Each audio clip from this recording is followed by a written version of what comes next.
بسم الله الرحمن الرحيم. ألف لام ميم.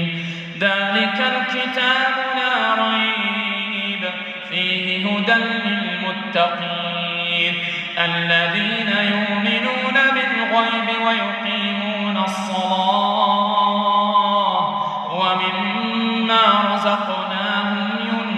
ينفقون والذين يؤمنون بما أنزل إليك وما أنزل من قبلك وبالآخرة هم يوقنون أولئك على هدى من ربهم وأولئك هم المفلحون.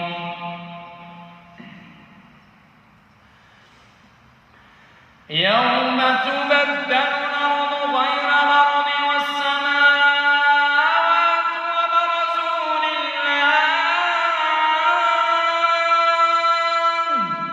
وبرزوا لله الواحد القهار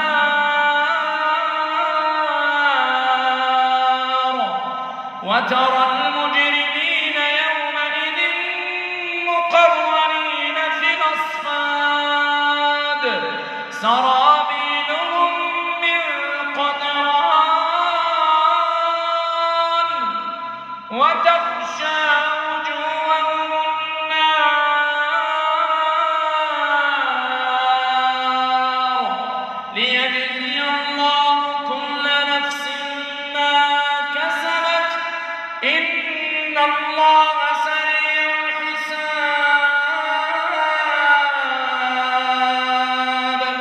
هذا بلاغ للناس ولينذروا به وليعلموا أنما هو إله واحد وليذكر أولو الألباب.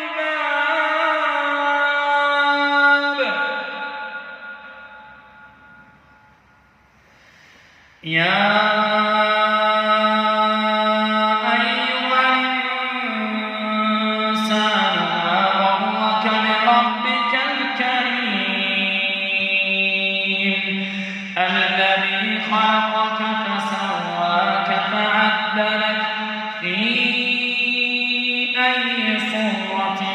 ما شاء ركبك كلا بل تكذبون بالدين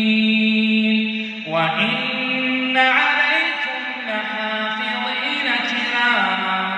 كاتبين يعلمون ما تفعلون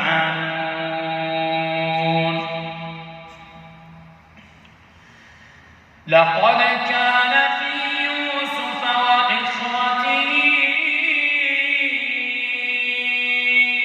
آيات للسائلين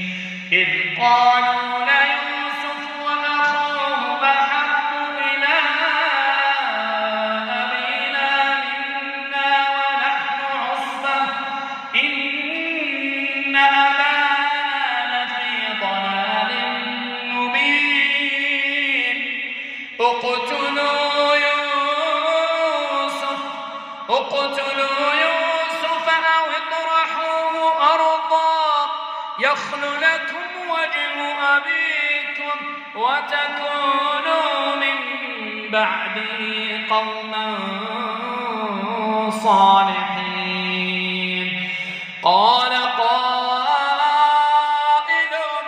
منهم لا تقتلوا يوسف وألقوه في غيابات الجب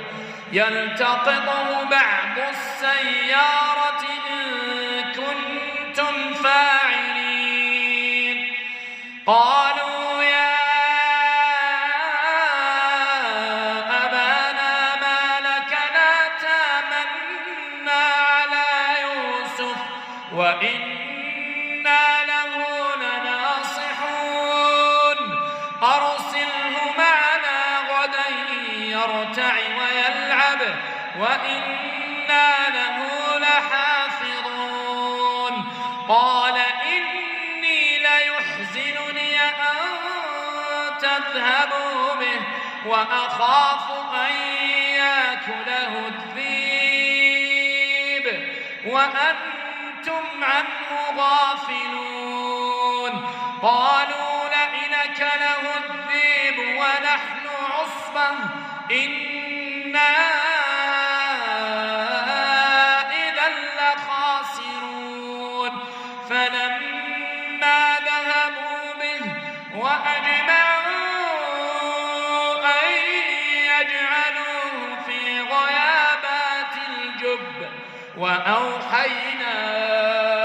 إليه لتنبئنهم بأمرهم هذا وهم لا يشعرون